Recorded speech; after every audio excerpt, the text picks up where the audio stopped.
இனிதான வணக்கம் அன்புறவுகளே. நீங்கள் பார்த்தும் கேட்டுக்கொண்டிருக்கும் இந்த நிகழ்வு TSSL வழங்குகின்ற ராமாயண கதை சொல்லல். இந்த ராமாயண கதையை வாரம் வாரம் வெள்ளிக்கிழமைகளில் மிகச் சிறப்பாக சொல்லுகிறார் மங்கை அவர்களை இந்த நிகழ்ச்சியினூடாக வரவேற்றுக் கொண்டு இன்று பாகம் 18 உங்களை தொட வருகின்றது. இதோ மங்கையின் ராமாயண கதையை நீங்களும் கேட்டு மகிழுங்கள் என்று உங்களை அழைக்கின்றோம். வணக்கம் மங்கை. வணக்கம் நகுலா சிவநாதன் அவர்களே. வணக்கம் வணக்கம். நலமாக ஆமா, நல்லது. அதே நலத்தோடையே இந்த நிகழ்ச்சிக்குள் வருவோம். ஆமாம். இப்ப 18 என்ன கதை சொல்ல போறீர்கள்? 18ல கேட்டால் வரம் கெட்டான் மன்னன்.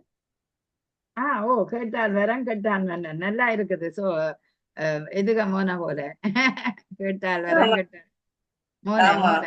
ஆமா, சரி சரி. ராமாயண கதைகள் தொடர்ந்து பார்த்துக்கிட்டு இருக்கோம். எல்லாரும் பாக்குறீங்க, லைக் பண்றீங்கன்னு நினைக்கிறேன். இந்த 18 கேட்டால் வரம் கெட்டான் மன்னன். முடிசூட்டு விழாவிற்கு ஏற்பாடு செய்துவிட்டு அரண்மனைக்கு திரும்பிய தசரதன் அந்த புறத்துல கைகையை பார்க்கறதுக்காக போறாரு. கோப அறையில இருக்கிறாங்க. அந்த புறத்துல கோப அறையில இருக்காங்கன்ட்டு அங்க இருக்கிற பெண்கள் எல்லாம் சொல்லும் பொழுது ஏன் கோபமா இருக்கான்னு சொல்லிட்டு அவருக்கு ஒண்ணும் புரியல. ஆறுதலா பேசி அவளை எப்படின்னா சமாதானப்படுத்திடலான்ட்டு போறாரு. வார்த்தைகளை கேட்டும் அவ அலட்சியப்படுத்திக்கிட்டு அவருக்கு சரியான பதில் சொல்லாம முகத்தை கூட பார்க்காம ஒரு கோபமா இருக்கிறான். பொய் கோபத்தோட இருந்து அவர்கிட்ட அவர் சொல்றதையே கேட்கல. கணவர் தன் மீது இன்னும் அன்பு குறையாமதான் இருக்காரு அப்படின்னு மட்டும் தெரிஞ்சுக்கிட்டா. எனக்கு இங்க யாதொரு குறையும் இல்லை, எந்த தீங்கும் செய்யவில்லை. ஆனால் எனக்கு ஒரு கோரிக்கை இருக்கிறது. என்ன கோரிக்கை? சத்தியம் செய்தால் மனதில் இருக்கிறத சொல்லுவேன் அப்படின்னு சொல்லிட்டு சத்தியம் கேட்கிறார். அப்போ இதை கேட்ட மன்னன் மகிழ்ச்சி அடைகிறாரு. என் மீது நம்பிக்கை இல்லாதது போல் சத்தியம் கேட்கிறாயே, நீ கேட்பதை கேள், எனக்கு என்ன தடை? அவளை தன் மடியில் கிடத்தி பேரழகு வாய்ந்தவரே, உன்னை விட பிரியமானவள் எனக்கு வேறு யார் இருக்கிறார்கள்? என் உயிரினும் மேலான உன்னை நேசிக்கிறேன், மதிக்கிறேன்.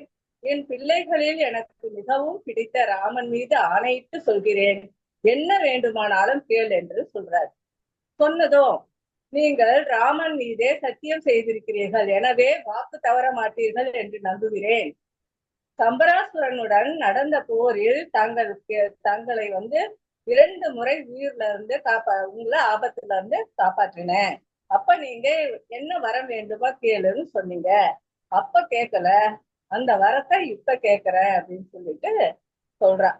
தசரதர் சற்றும் எதிர்பார்க்காத அவரது விரோதிகளுக்கு கூட சொல்ல துணியாத வார்த்தைகளை அப்பொழுது கைகை சொல்றான். நீங்கள் பட்டாபிஷேகத்திற்கு செய்துள்ள ஏற்பாடுகள் எல்லாம் சரி, ஆனால் ராமனுக்கு பதிலாக பரதனுக்கு முடிசூட்டுங்கள், இது என் முதல் வரம். ராமன் 14 வருடங்கள் வனவாசம் செய்யட்டும், இது 2வது வரம். இந்த 2 வரங்களையும் உடனே தந்தீங்கன்னாதான் சத்தியத்தை காப்பாற்றின மாதிரி அப்படின்னு சொல்றான். சொன்னதும் அவரு தசரதர் கேட்டதும் விபரீதமான கோரிக்கையினால இப்படி நம்ம பதில சொல்லிட்டோமே சொல்லிட்டு மயக்கம் அடைஞ்சு விழுந்துடுறாரு. மயக்கம் தெளிஞ்சு கொஞ்ச நேரம் பொறுத்து எழுந்து உக்காந்துட்டு, அடி பாவி, கெட்ட எண்ணம் கொண்டவளே, தன் தாய்க்கும் மேலாக ராமன் உன்னை நேசிக்கிறானே, அவனை காட்டிற்கு அனுப்ப சொல்லும் இந்த பாவ செயல் உனக்கு எப்படி மனசு வந்தது? உனக்கு இப்படி சொல்றதுக்கு நீ அன்புடையவள் தானா? நான் மோசம் போய்விட்டேனே. நாட்டு மக்களே ராமனை கொண்டாடும் இந்த நேரத்துல நான் சொல்லி அவனை காட்டிற்கு எப்படி அனுப்புவது? உன் காலில் விழுந்து கூட கெஞ்சி கேட்கிறேன், எனக்கு இந்த வரத்தை மட்டும் கேட்காத, விட்டுடு அப்படின்னு சொல்றாரு. இதுவரை நீ ராமனுக்கும் பரதனுக்கும் வித்தியாசமே பார்த்ததில்லையே, ஒருவேளை பரதனிடம் எனக்கு அன்பு இருக்கிறதா என்று சோதித்து பார்க்கிறாயா அப்படின்லாம் சொல்றாரு. ராமனை ஏன் காட்டிற்கு அனுப்ப சொல்கிறாய்? ராமன் என் மூத்த மகன் என்று அடிக்கடி சொல்வாயே, வெறும் பேச்சுதானா?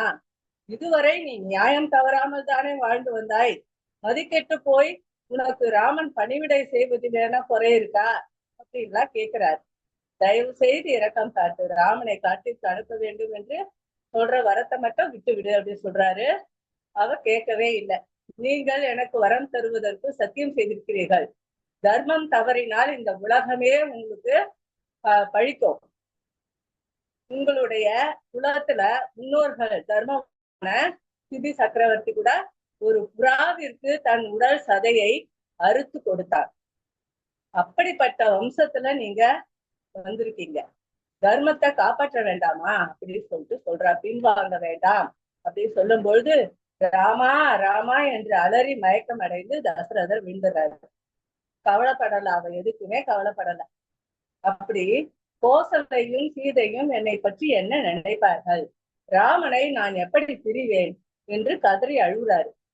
நீயும் ஒரு பெண்ணா? இனி நீ என் மனைவியும் இல்லை, நீ பெற்ற பரதன் என் மகனும் இல்லை, நான் இறந்தாலும் எனக்கு எதுவும் செய்யம சடங்கு செய்வானான்னு சொல்லிட்டு போயிடுறாரு. மறுநாள் காலையில தசரதன் தரையில புரண்டு படுத்துக்கிட்டு இருக்காரு. கைகை மனம் அப்ப கூட இறங்கதில்லை. கேட்ட வரங்களை உடனே நிறைவேற்றுங்கன்னு சொல்லிட்டு ராமனை காட்டுக்கு அனுப்புங்கன்னு சொல்லிட்டு அதையே திரும்ப திரும்ப சொல்றா. அப்படி செய்யல நான் உயிரை விட்டுடுவேன்னு சொல்றா. ராமனை காணாத போற மாதிரி இவ சொல்லி சொல்லி இது பண்றா. அப்போ வீதியில ஆரவாரம் ஒடியோசோட பட்டாபிஷேகத்துக்கு வேண்டிய ஏற்பாடுகள் எல்லாம் செய்தாச்சு. மகரிஷிகள் எல்லாம் வந்துட்டாங்க, சீடர்களும் அங்க வந்துட்டாங்க, கைகேயின் அரண்மனைக்கு வந்துட்டாங்க எல்லாரும். தசரதன் மந்திரி சுமந்திரன் வசிஷ்ட முனிவரும் சீடர்களும் வந்திருக்காங்க. அந்த புறத்துக்கு போனாக்கா இங்க இருக்கிறீங்கன்னு சொல்றாங்க. அதனால நீங்க என்ன பண்றீங்கன்னு சொல்லிட்டு பார்க்க வந்தோம்னு சொல்லிட்டு சொல்லும் பொழுது தரையில படுத்திருக்க கூடாது இல்லையா தசரதன், அது நாகரிகம் அல்ல. அதனால கட்டு தடுமாறி கட்டில ஏறி படுக்கிறாரு. படுத்துட்டு மன்னரை பார்த்து துன்பம் எதுவும் தெரியாத சுமந்திரன், அவனுக்கு தெரியாது என்ன நடந்ததுன்ட்டு, ராமனுக்கு பட்டாபிஷேகத்துக்கு அனைத்து ஏற்பாடுகளும் செய்தாகிவிட்டது. வசிஷ்டரும் அவருடைய சீடர்களும் நம் நகர மக்கள் எல்லாரும் வந்துட்டாங்க. பட்டாபிஷேகத்துக்கு நல்ல நேரம் நெருங்கிக்கிட்டு இருக்கு, வாங்கன்னு சொல்லிட்டு சொல்லும் பொழுது இதுவே சரியான தருணம் சொல்லிட்டு கைகை முன் இரவெல்லாம் ராமனைய பற்றியே புகழ்ந்து பேசிட்டு இருந்தாரு. தூங்கவே இல்லை. அதனால அவரை அழைத்து வாருங்கள் ராமரை சொல்லிட்டு அனுப்பும் பொழுது ராஜாவின் உத்தரவாகவே கருதி சுமந்திரன் புறப்பட்டான். போயிட்டு ராமரை போயிட்டார். இப்போ இந்த பாகம் இதோட முடியுது. இந்த பாகத்துல கேள்வி என்னன்னா, ஒரு புறாவிற்காக தன் உடல் தசையை அறுத்து கொடுத்த மன்னன் யார்?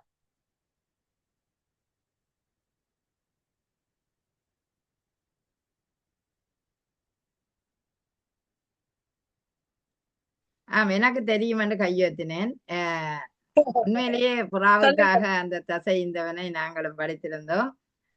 மிக அழகான ஒரு கதை. நினைத்து பார்க்க அந்த ராமனை வீணாக காட்டுக்கு அனுப்புகிறார்களே என்று நினைக்கும் போது ஒரு மனம் கலங்கியது. ஏனென்றா அந்த தசரதனுக்கு எவ்வளவு கவலையா இருக்கு. இறுதியில தசரதன் இறக்கிறார் என்று நான் நினைக்கிறேன். இப்படியும் மனிதர்கள் இருக்கிறார்கள் என்று நினைக்க கவலையா இருக்குது. ஏனென்றால் உண்மையான ஒருவன் நாடாள வேணும், மற்றவன் காடாள வேணும் என்று நினைக்க கூடாது. உண்மையானவன் நாடாள வேணும் என்று நினைக்கிறதாய்தான் சிறப்பு. அவை அப்படி இருக்கக்கூடாது. எங்களுடைய இந்த நிஜகால தாய்மார்கள் நல்லவற்றை பிள்ளைகளுக்கு சொல்ல வேணும். அதே நேரம் பிள்ளைகள் நல்ல விடயங்களை செய்வதற்கு உண்மையிலேயே தூண்டு போலாயும் அதே நேரம் ஒத்தாசையும் கொடுக்க வேணும் என்றது இந்த நேரத்தில் நான் சொல்லிக்கொள்ள விரும்புகிறேன். போலதான் அவனும் ராமனை நினைச்சா கூட இருக்கிறவங்களுக்கும் வந்த வினை இது. ஆமாம், அதான் ஒரு நாளுமே மற்றவர் புத்தியை கேட்க கூடாது. எப்போதுமே தான் நடுநிலைமையாக நின்று சிந்திப்பது சிறப்பு. இப்ப ஒரு தாயானவளுக்கும் பக்கத்தில் இருக்கிறவள் ஏதோ ஒன்று சொல்லிக்கொண்டு இருப்பினார். ஆனா அவ நடுநிலையா தன் குடும்பத்தை பற்றி யோசிக்க வேண்டும். ஆகவே பிறர் சொல்லை கேட்பவர்கள் தன் புத்தியை மறக்கிறார்கள். ஆகவே தன் சொல்லில் மற்றது தன் நிலையில் நின்று வாழுறது தான் வாழ்க்கைக்கு சிறப்பு என்றது இந்த கதை எங்களுக்கு ஒரு உதாரணமாக இருக்கிறது. மிக சிறப்பாக மங்கையவர்கள் இந்த ராமாயண கதை 18 அழகாக அந்த வரம் கேட்டார் என்றது, கெட்டார் வரம் என்ற கேட்டார் வரத்தை, ஆனா கெட்டார் அந்த நிலையில வாக்க அவர் தசரதன் உண்மையிலேயே துடிது. என்னண்டு கேட்டால் வரம் கெட்டால் மன்னன். ஆமாம், கேட்டால் வரம் கெட்டால் மன்னன். உங்களுக்கு நன்றாக புரிந்திருக்கும்.